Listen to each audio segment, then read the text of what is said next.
Tous les ans, des milliers d'hectares sont détournés de leur usage agricole. Les espaces artificialisés gagnent du terrain au détriment des terres agricoles. Pour autant, dans une moindre mesure, il arrive que l'agriculture gagne la bataille des sols, à l'image de cette ferme qui a bien failli devenir un circuit de Formule 1.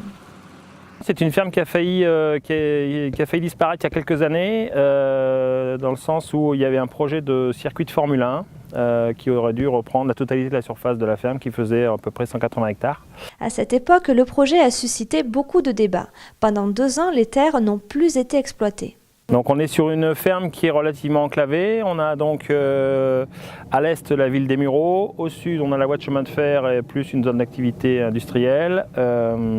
À l'ouest on est voisin direct de l'usine Renault de Flins-sur-Seine. Et puis au nord on a la Seine. Ça reste un des derniers espaces, en tout cas en Île-de-France, à 50 km de Paris, encore en zone agricole. Et donc c'est un petit poumon vert, donc il y a une volonté finalement de maintenir la zone en agricole. D'autant que la ferme est située sur une zone de captage d'eau.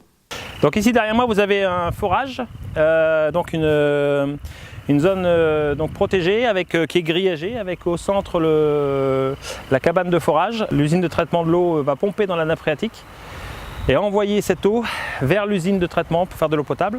Pour préserver la qualité de l'eau, Xavier, qui a remporté l'appel d'offres, a converti la ferme en agriculture biologique. Moi je suis gagnant, c'est sûr, puisque j'ai pu m'installer en tant qu'agriculteur. Voilà, c'est une installation un peu atypique, puisque je n'étais pas directement fils d'exploitant, donc je me suis installé sur une surface de 110 hectares, donc qui est 111 hectares plutôt, qui est une surface en agriculture biologique qui est quand même assez importante. Voilà, c'est une opportunité qu'on n'a pas 2 fois dans sa vie. Xavier loue ses terres à la région Île-de-France qui en est propriétaire, avec 2 maraîchers installés sur le même site. En 2010, quand il s'est installé, il a dû s'équiper en matériel et lutter contre les adventices qui régnaient en maître. Moi, je n'ai pas de difficulté majeure là-dessus. C'est sûr que voilà, les premiers broyages après 2 années de